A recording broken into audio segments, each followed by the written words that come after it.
Hello and good morning, or good afternoon, or good evening, good day, good night, good whatever time of night or day it happens to be, wherever you happen to be. I would like to address in this video some recent comments made. I believe they were made last night about Gamergate. These comments were made on Facebook in response to a proposed panel at a convention in St. Louis.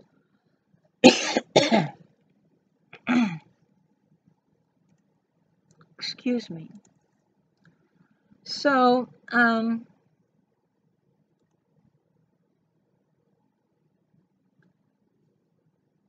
lot of people don't really know what Gamergate is, and a lot of people have opinions about Gamergate which they've gotten from other people without having done their own research to find out what it is. I was once upon a time one of those people.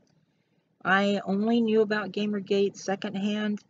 I didn't know what it was, and it wasn't until I did my own research that I found out that what I had read elsewhere wasn't quite the case.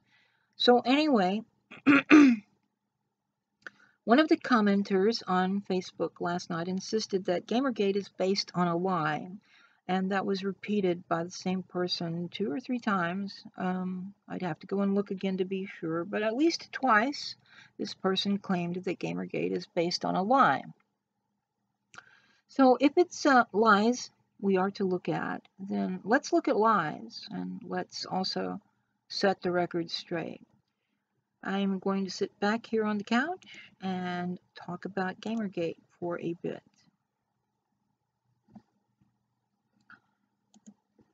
So anyone who sincerely believes that Gamergate is a harassment campaign or a hate group or an anti-feminist movement or a reactionary group or as something opposed to progressive ideals should take a step back and consider the following facts. Gamergaters initially claimed to be concerned with ethics in video gaming journalism.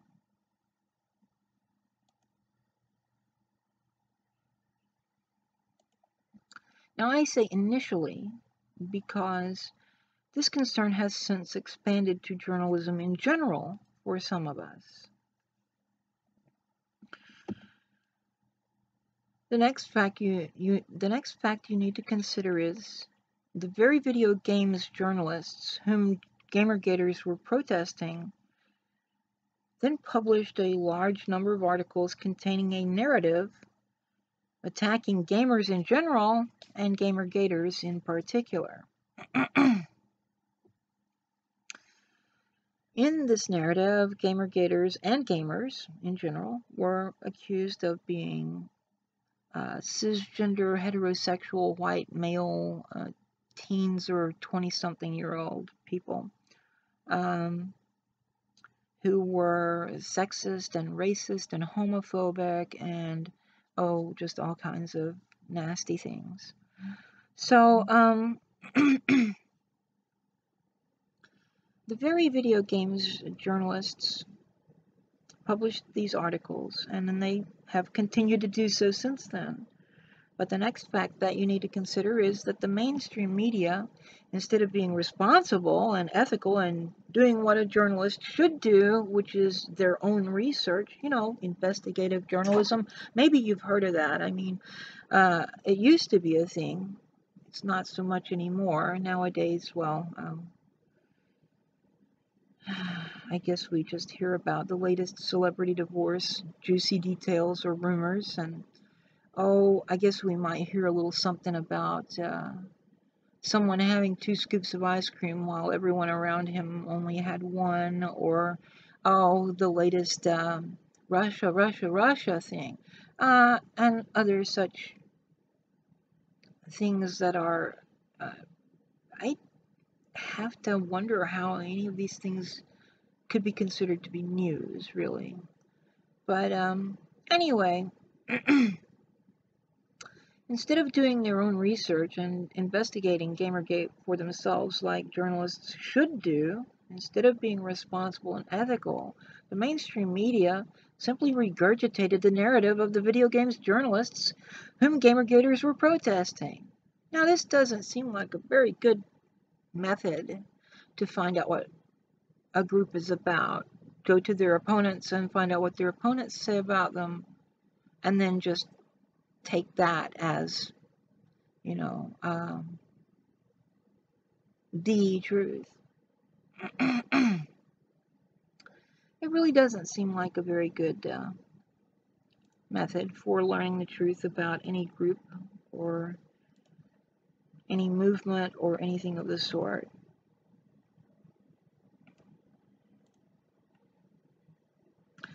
Now, more recently, the Federal Bureau of Investigations, the FBI, has released, in response to a Freedom of Information Act request, the findings of their investigation into Gamergate, which says plainly that they could not find evidence to pursue prosecution of anyone who was a participant in Gamergate, that those who were guilty of harassment were either only marginally associated with Gamergate, like they had used the hashtag perhaps once, maybe twice, or were not associated with Gamergate at all. Some were from Something Awful fora, as Gamergaters have stated many times in the past and have suspected all along.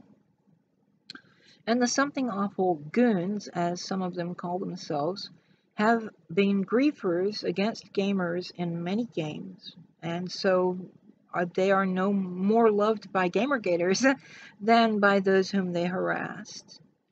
You can take my word for that, or you can look into it yourself.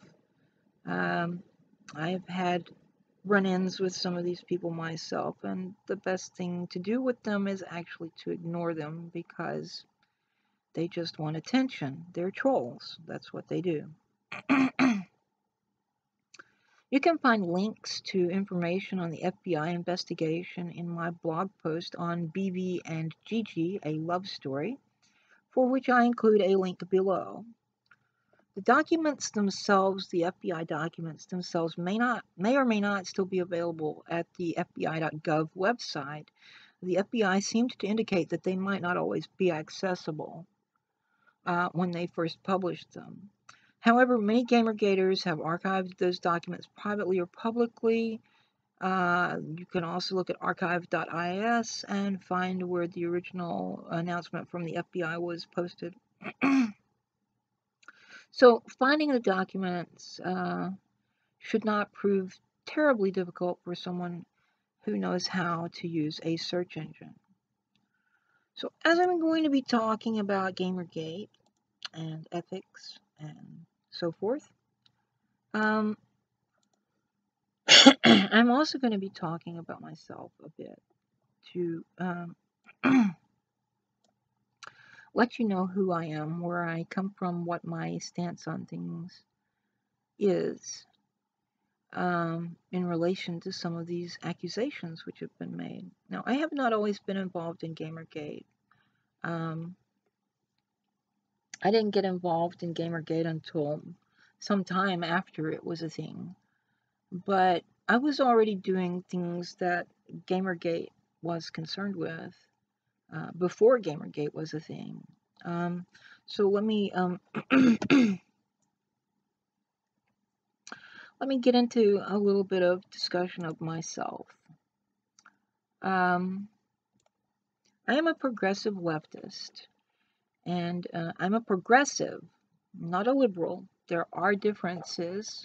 I don't intend to go into those differences at this time, but I will eventually either do a video or an op-ed at the Progressive Flame, or a blog post on my blog, wherein I talk about the distinctions between progressivism and liberalism, and the various meanings of the term liberalism, because it is by no means a term that applies to only one thing. It all depends on what Sprachspiel you happen to be playing at the time you're using the term. I'm also a woman, as you can tell from listening to my voice. I mean, I hope. I'm bisexual. I am of mixed ethnic origins. I am a member of Generation X, and therefore older than the average Gamergater, and certainly older than the stereotype the video gaming journalists and mainstream media have tried to paint of Gamergaters. I have also worked in the gaming industry, and I am a Gamergater.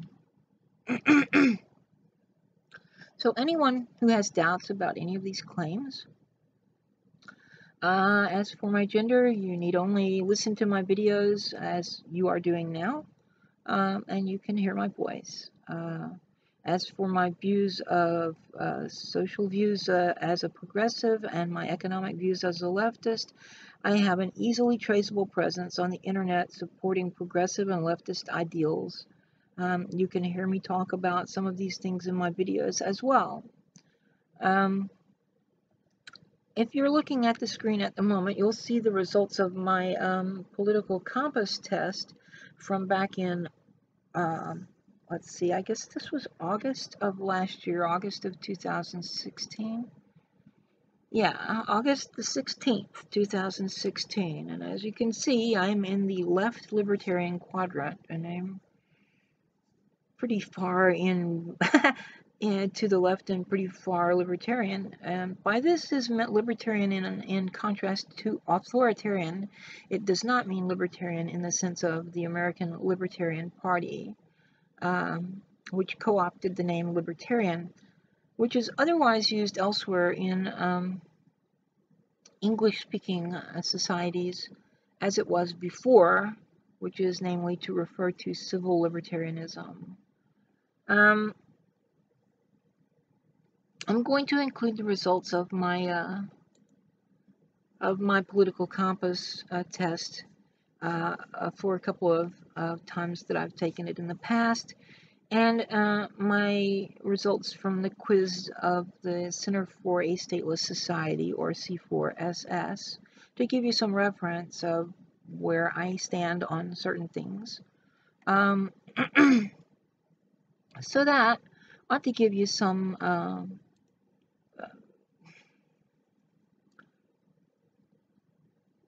evidence of my perspectives. Recently, I did a test that was shown to me called 8 Values, which instead of measuring only 2 dimensions like the political compass test, measures 4 dimensions. And as you can see, it rated me as a democratic socialist. It's not exactly what I would call myself, but it's close. It put me at 83.3% socialist, and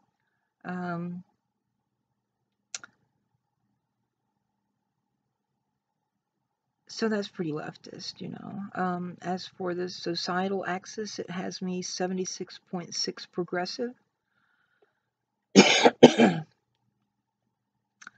And on the question of libertarian versus authoritarian, it has me at 67.2%, as it calls it civil liberal, which I think is an unfortunate and inaccurate term. Libertarian, civil libertarian is the term that is appropriate. At any rate, there you see some evidence of where I stand on the issues. So, I can't really give you any evidence of my bisexuality, so you're just going to have to take my word for it or remain skeptical. I'm currently dating a man. I am not polyamorous, so I'm not going to go cheat on him with a woman just to prove my sexual orientation to anyone. Deal with that or don't. I really don't care. As for my ethnicity, my ancestors were Aboriginal European, Indo-European, and Native American. I have discussed this in one of my previous videos. My age is more challenging to verify. You can see photos of me here and there on the internet. I've shown a couple of photos of myself in one of my videos here on YouTube. But I'm older than I look. However, I don't think anyone would mistake me from those photographs as a millennial. I am Generation X. So, my past in the gaming industry is something I've discussed briefly in a few places on the internet, although I've never gone into a full history, nor do I intend to do so at this time. So once again, you can take my word for it, remain skeptical, do research, whatever. It's not really that important. It just happens to relate to my interest in gaming and my, I guess you could call it cred, as far as Gamergate and having an insider perspective and a person from inside the industry. So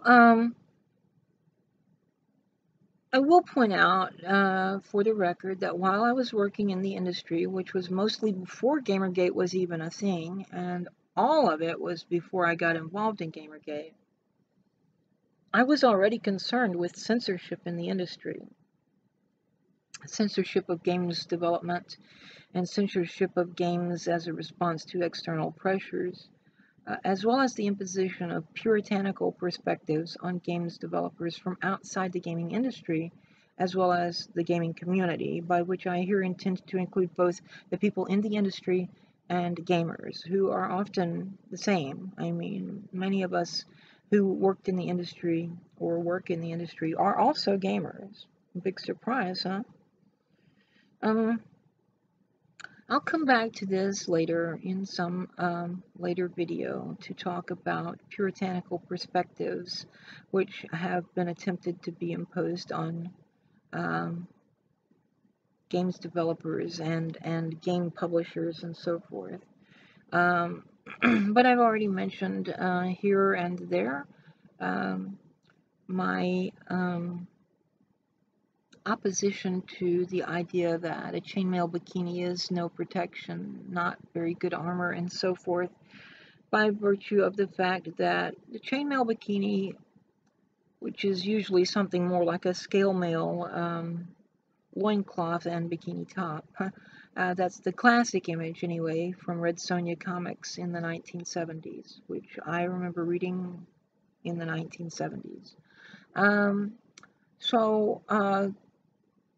That particular type of armor primarily exists in games which have a fantasy genre as their setting. Now, what you have to bear in mind in a fantasy genre is that you have certain given premises. One of those is that magic exists and is real and effective. And another is that illusion exists and is real, or, illusionary and effective.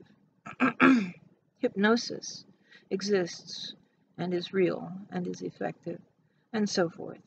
So, what appears to be a chainmail bikini or a scale mail loincloth and bikini top may actually be full plate mail, which has simply been glamored to appear to be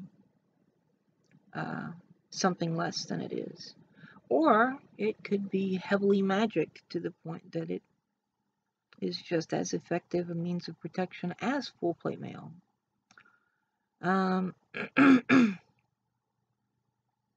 So anyway, when we come to science fiction, we've also got the concept of holograms, holographic projections, holo emitters, and so forth. So once again, what appears to be, a crop top and mini skirt might actually be, something else entirely. Now, so this is some discussion of my claims as to who and what I am. As far as the claim of me being a Gamergater, the fact that so many have a negative view of Gamergate, and the fact that I'm willing to affirm my connection with it in spite of that bad reputation, ought to be more than sufficient. But anyway, enough about me and who I am and where I stand on various things. I would like to go and talk about Gamergate itself as a whole, or as a movement. So, and yes, as a side note, I regard Gamergate as a movement. There are some who would call it a consumer revolt, and it is certainly that, but it's more than that, and not just because it's more than a consumer revolt, but also because there are more than consumers involved. There are people who work in the industry of gaming development and games publishing who are pro-Gamergate. For a long time, a lot of those people were unwilling to make public statements in support of Gamergate because of all the negative publicity and bad reputation that Gamergate was getting in the games media and in mainstream media later. But there are people in the industry who are pro-Gamergate, some who may regard themselves as Gamergaters. There are other people who will insist that Gamergate is merely a hashtag. Well, of course it's a hashtag, but saying that, to reduce Gamergate to a mere hashtag strikes me as an oversimplification at best, a misunderstanding, or perhaps some attempt at disingenuousness. Yeah, that's the word. But let me go on to address this concept of Gamergate as a movement. Some comments that were made last night included a claim that Gamergate was a reactionary reaction. Now, reactionary is a term which applies to social and cultural attitudes. And what a reactionary is a person who wants to take things back to the way they used to be, as opposed to a conservative who is simply cautious about change, or an ultra-conservative who is very cautious about change, a moderate who, change is okay, but let's not go crazy, a liberal or a progressive who's interested in progress and change, but part of the distinction between liberals and progressives is the angle at which they come to these concepts of change. And then you've got radicals who are like, change now, yes, woohoo, let's just change it all now, woo, tear everything down. So, change for change's sake, I guess you could say. So, as someone in one of Netscape's live streams last night referred to Gamergate as a reactionary reaction. And there's also a popular conception among so-called journalists of the mainstream media that Gamergate is somehow connected with the alt-right, or that Gamergate is an alt-right group, or Gamergate got Donald Trump elected, or other such rot and nonsense and piffle and stuff. So my own situation, my own Sitzimleben, or my own perspective, my own worldview, Weltanschauung, whatever you want to call it, could be held to be an aberration within Gamergate, something not normal, that most Gamergaters don't stand in the same position or a similar position to my own. So I'm going to address the perspectives of Gamergate as a group. So Gamergate's birthday, as it's called, is the 28th of August. It was on that date in 2014 that the event, which is widely regarded as the actual beginning of Gamergate as a movement, occurred. And that was the publication of the so-called Gamers Are Dead articles. Well, right away, and even before that, people were making allegations against the people who were involved in Gamergate. This was the date that multiple gaming journalist outlets published the articles, which have since become known as the Gamers Are Dead articles. I think there were 10 or 11, all in a 24-hour period across numerous different outlets, which demonstrated collusion. And that collusion was later verified by the revelation of the Game Journal Pros list. I don't intend to go into that all in this video. At the moment, I'm concerned with showing the perspective of the wider Gamergate movement at its inception and more recently. So this was the 28th of August, 2014. A little more than a month later, on the 2nd of October 2014, someone on Kotaku in Action, now Kotaku in Action is a subreddit in which a large number of Gamergaters, but by no means all, have been and or are currently involved. Someone there at Kotaku in Action posted a desire to build a collage of politicalcompass.org results to show the political demographics of Gamergate. I will include a link to the original post and the thread wherein that occurred in the video description here. But by the 10th of October, the results were in, and someone had done a graphical representation in the usual political compass model, which you can see here. As you can see from this graph, the overwhelming majority of early Gamergaters who took the test fell into the left-libertarian quadrant of the graph, which is where the political compass has always put me since the very first time I ever took it. And all the several times I've taken it since then. I mean, look, that's just rather strongly populated area there, the left libertarian quadrant. So, Gamergate was not a right-wing movement in the beginning. And, you know, I'll come back to now, how Gamergate is now, in a moment.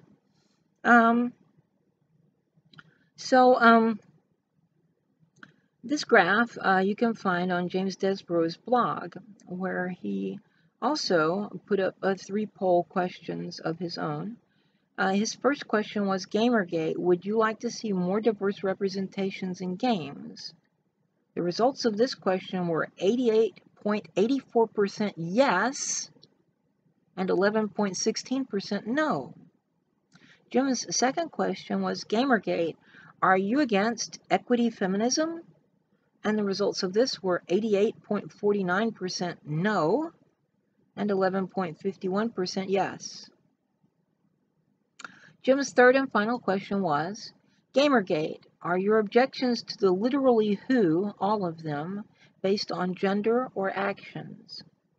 The results were 97.81% about actions and 2.19% about gender.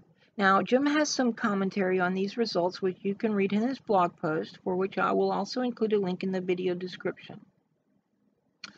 But I will point out again, the overwhelming majority of respondents to all of these questions answered in ways which one would not expect from a group which is supposedly a hate group or an anti-feminist movement or a harassment campaign against women. These results do not match the view of Gamergate as some sort of reactionary group either. On the contrary, while the political compass test does not measure social or cultural attitudes, these 3 poll questions, which Jim had on his blog, certainly do. And they suggest that the overwhelming majority of the respondents had progressive or liberal social and or cultural attitudes, which is, you know, pretty far from reactionary. I mean, you can't get any further unless you are radical. Well, that's real neat, Liviana, you say, but what about Gamergate now? Surely Gamergate had a lot to do with Trump's election. The mainstream media has told us so. Well, the mainstream media has fallen from the lofty heights at which it soared when the likes of Edward R. Murrow and Walter Cronkite were news anchors. Now we get rumors or details about the latest celebrity divorce or outrage over someone having 2 scoops of ice cream or an incessant pointing of fingers at Russia in an effort to divert any perception of blame from those who were responsible to an imaginary boogeyman. This is exactly the opposite of Edward R. Murrow's courage in standing up to the witch hunt of the Red Scare led by Joe McCarthy. This is McCarthyism, although slightly altered, and therefore has been called neo-McCarthyism. But be that as it may, It just so happens that in September and October of 2016, Kotaku in Action revisited the political compass test. The results were from a smaller sample, since a lot of formerly active participants in Gamergate have become less active, and some have drifted away because they believe that Gamergate is history, or that Gamergate accomplished what it set out to do when the gaming media outlets revised their ethics statements in accord with demands made by Gamergate. Others have gone their own way for their own reasons. At any rate, here's the graph you can see of the responses, and once again, the overwhelming majority of people who participated were ranked in the left-libertarian quadrant of the model. Now, what's all this about? Donald Trump is the Gamergate president, I believe was the title of an article I saw at some mainstream media outlet. Oh my, Donald Trump, the Gamergate president. Piffle, stuff and nonsense. I know some Gamergaters who voted for Donald Trump. I also know some who voted for Bernie Sanders in the primary and Gary Johnson in the general election. I know some who voted for Bernie Sanders in the primary and Joel Stein in the general election. My boyfriend, a Gamergater, and I, a Gamergater, both voted for Senator Sanders in the primary and Dr. Stein in the general. And while I am quite capable of pointing partisan Democrats to a number of sources which debunk the spoiler myth, I'll save that for another time, or you can go stroll around my blog. You'll find it. Because it goes into matters which I would like to address in greater detail and apart from any supposed connection to Gamergate. But suffice to say, I don't believe that my vote for Joel Stein had anything to do with spoiling the election for Hillary Clinton. I think Hillary Clinton and her campaign and her supporters did that all on their own by alienating as many people as they could. And I'll go into that in some later video. Or you can, once again, stroll around my blog or go check out my work at the Progressive Flame and see my perspectives on Mrs. Clinton and the Democratic National Committee and so forth. I am a Green. I've been a Green for quite some time. I supported Senator Sanders because I thought there might actually be a chance for the Democratic Party to be what I thought it was whenever I first voted for Democrats for president some years ago, and was disappointed when we finally got one elected in 1992 because he turned out to be not at all what I was voting for. He turned out to be a right-winger and a faux aggressive or a fake liberal. And I have a number of things I can say to criticize President Clinton.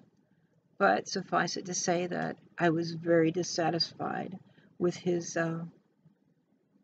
administration, his time in office, and by less than a year, or maybe about a year after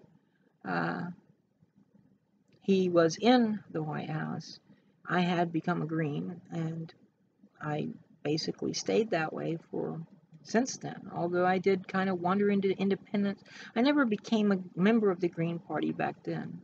I became independent, and I kind of flirted with the Libertarian Party a little bit. There were occasions when I would vote Democrat for president, but vote Green for any other office that Greens were running for. And we did have a few Greens running in this state for various other offices. So, and yeah, so there again, once again, there's that thing that you hear from partisan Democrats. You guys need to stop trying to just elect a president and start running people at local and state offices and running people for U.S. Senate and U.S. House of Representatives too, because that's how you get started. Well, guess what, people? The Green Party's been around for quite some time, and the Green Party has always run candidates at all levels of government, local, state, and federal, not just for president. So get over that crap right now. Anyway, I want to save going into more political stuff like that for another video or blog post or an op-ed or research article at the Progressive Flame. The point to all of this is that Gamergate is not in itself a political movement nor a political perspective, except insofar as almost all Gamergaters are anti-authoritarian. You see, in the earlier results of the earlier political compass test from 2014, there were a few, both left and right authoritarians, but the vast majority were libertarians, and the overwhelming majority were left libertarians. So apart from the anti-authoritarian or civil libertarian common perspective amongst Gamergaters, Gamergaters are all over the economic axis of the political compass, from extreme left to extreme right and all points in between, with the vast majority on the left. So can we please stop this asinine caricature of Gamergaters as neo-Nazis? It is by no means accurate. You'll find a few people from the politically incorrect Chan boards who have a tentative connection to Gamergate, although how serious they are about Gamergate is up for debate, because how serious they are about anything is up for debate. Some of those people at Paul seem to be literal neo-Nazis, while others are fairly obviously trolling. But then you get people there who are less easy to read, and so you wind up with Poe's Law all over the place. I myself do not have a membership on 4chan or 8chan. I do not frequent any of the Chan boards, and I only see things there when they are called to my attention, or when I was doing my own research into Gamergate, I went and looked around to see what I could find there. I am also not a member of Kotaku in Action. There was a recent article or video or something, I guess it was a video, wherein some anti-Gamergaters claimed that Kotaku in Action is Gamergate. That's not the case. There are many, many people who are not part of Kotaku in Action who are Gamergaters, or who are at least sympathetic to the goals of Gamergate. I did not have a Reddit account at all until very, very recently, when I signed up in order to participate in a subreddit for the Gamergate Discord server.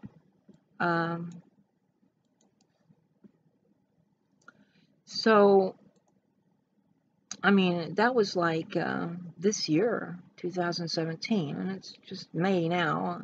It was maybe a month or two ago that I finally got a Reddit account after all this time. I've never, ever been involved there before, and the only time I've ever looked at Reddit was for things pertaining to Star Trek Online, which people would show to me, or for things pertaining to Gamergate, which I either found with my own research or other people would show to me.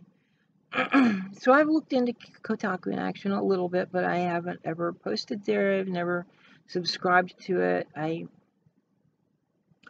have no connection to Kotaku in Action. So this claim that Gamergate and Kotaku in Action are somehow coterminous is nonsense. Again, stuff and nonsense, piffle, balderdash, and so forth. So that is my own design, by the way. They're a Gamergate tartan, which I designed. So I only finally got a Reddit account in order to participate in the subreddit for the Gamergate Discord, of which I am a moderator and have been since, I guess, March. And more recently, I don't know, I could go and look, but more recently I was made head moderator by Netscape, who owns the Gamergate Discord server. And upon being made head moderator, such was my oath, as you see here. I mean, I didn't swear any oath, but this is what I posted in the moderator channel there. So what I can tell you as a moderator and as the head moderator for the Gamergate Discord server is that I take a dim view of neo-Nazi BS, which occasionally shows up in our Discord server. We have a rule against any overtly racist content. I discourage the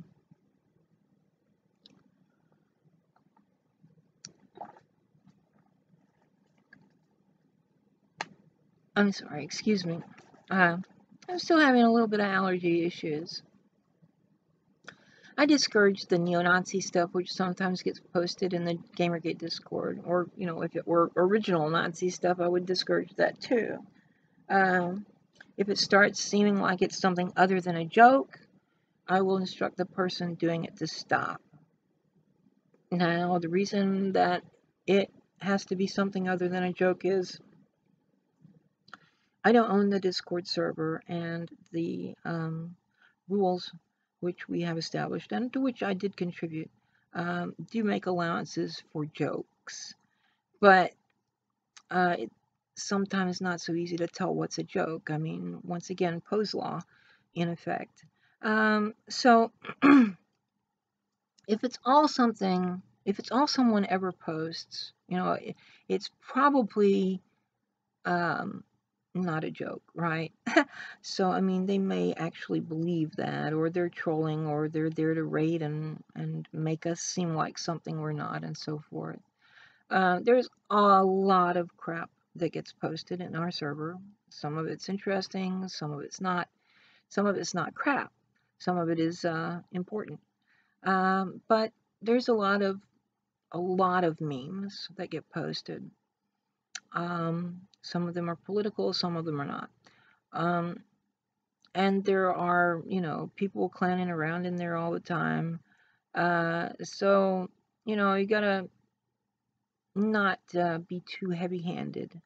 However, if it starts becoming obvious that it's something other than a joke for someone, I will tell that person to stop.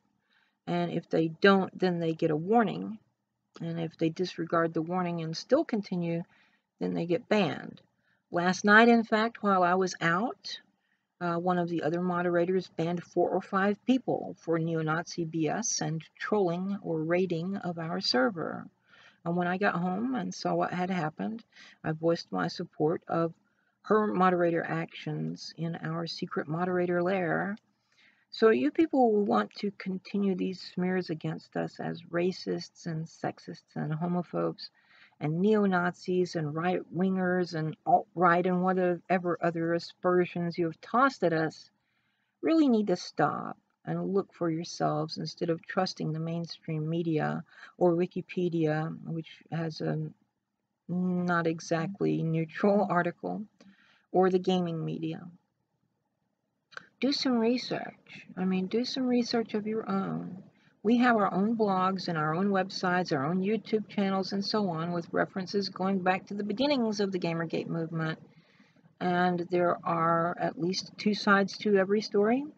Some of you have only bothered to pay attention to one side or have only heard one side. Maybe it's time you heard another side of the story. So I would advise you all to look into Gamergate. Find out what it is. Do some research of your own. Don't settle for someone else's claims. And especially the people that Gamergate was revolting against, if you will. If you want to say that Gamergate is nothing but a consumer revolt, then we were revolting, or the original Gamergaters were revolting against corruption in video gaming journalism. And then when the video gaming journalists published their own little narrative, it does seem like that's a bit of an odd thing to just take at face value. Oh, well, they harassed this person and they harassed that person. Again, FBI says didn't happen. FBI says anyone who did that was either not connected with Gamergate at all or only marginally, very marginally connected with Gamergate. And this, verifies research which was done by Gamergaters themselves before the FBI did any investigation, which found that of the vast majority of people using the Gamergate hashtag on social media, there were very few who had engaged in any kind of obnoxious behavior at all. So, think for yourself, because that's what it means to be free, and that's what it means to be a responsible person, and that's what it means to be a good journalist too. I think for yourself, do your own research. Don't take someone else's so-called research or claims and go with them as if they are gospel truth. Now, I would like to address this idea of a cultural war, which was also mentioned last night in one of the live streams that Netscape hosted. I'm only going to touch on this briefly, as I find the entire notion ridiculous. This idea was first popularized by a handful of people who really were far right-wing and or reactionary, and they also popularized the idea of cultural Marxism, which is also a ridiculous concept, a conspiracy theory which sounds like Red Scare hysteria over Comintern. Marxism is an economic system. Culture has nothing to do with it.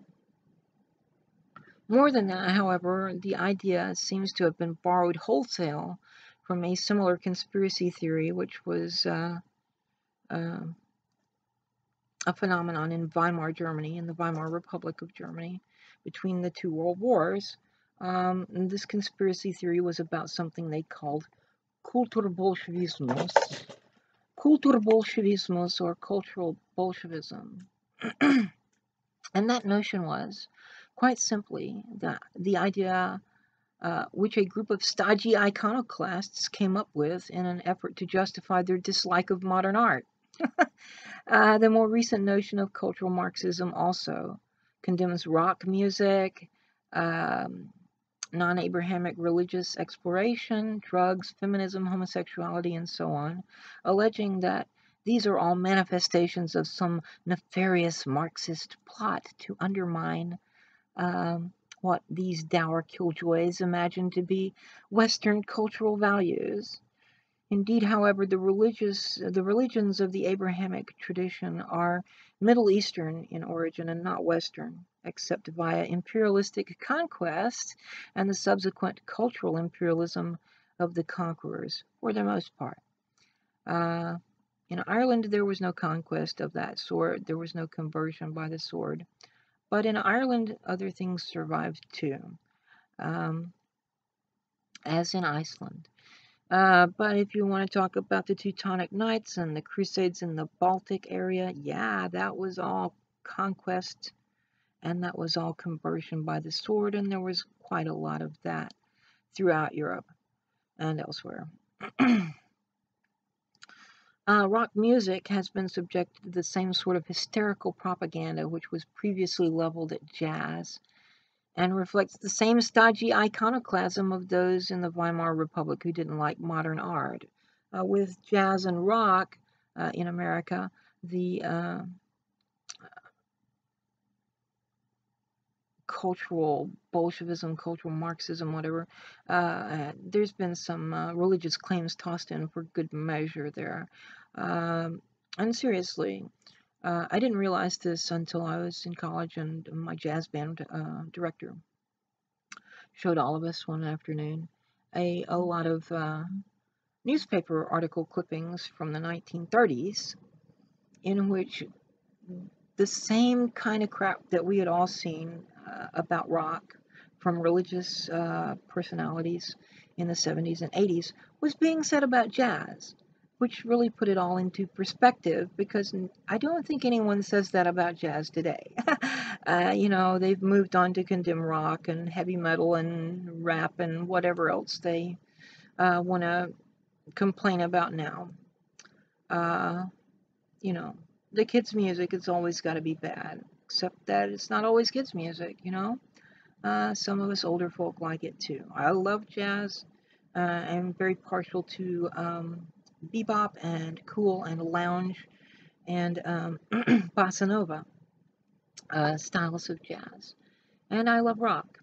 Uh, Joan Jett. I love rock and roll. Joan Jett is one of my favorite artists. So are the Beatles, Simon and Garfunkel, uh, Van Halen, Led Zeppelin. Um, I can go on and on. So, I mean, you know, I listen to a variety of music. Um, and I do have a rather thorough background in religious studies as well. So I know a little thing or two about um, judgmentalism and wearing your religious beliefs on your sleeve to let your righteousness be seen of humans, and how that was condemned by Jesus in Matthew chapter 6, which I really advise more people to read. Whether you are Christian or not, it would put things about prayer in public schools in perspective.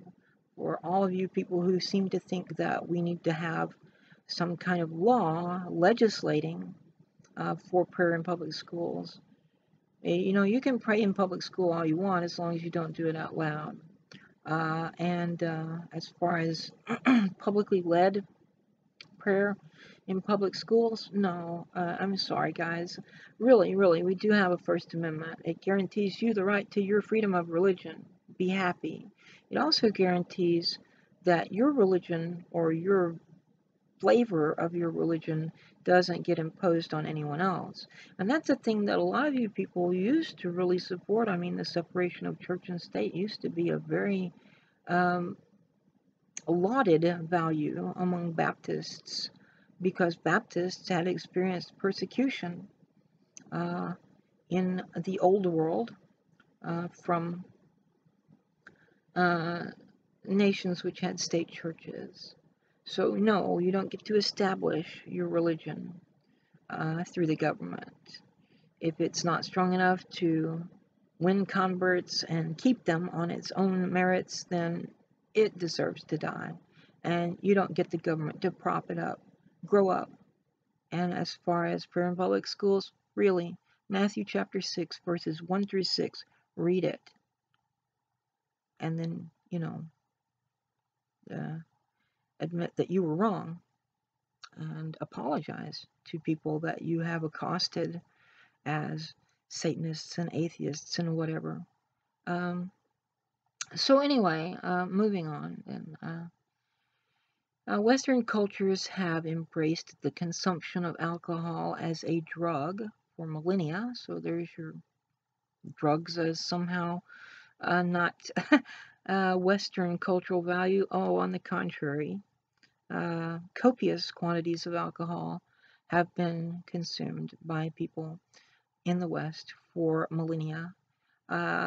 Various other substances were used in Western cultures long before Christianity was even an idea, and continued after the rise and spread of that religion. I mean, if you want to go and look at the artifacts from the Hochdorf tumulus, which was a Celtic burial mound in what is now Germany, there were pipes with cannabis residue found there, among other things.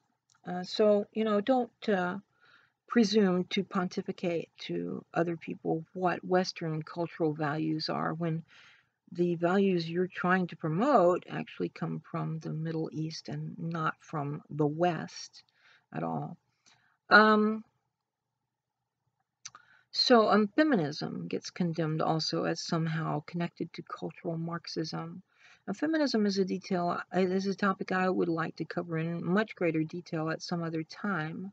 But for the moment, I will point out that a number of radical third-wave feminists have allied with the religious right to persecute gays, lesbians, bisexuals, and especially transsexual persons.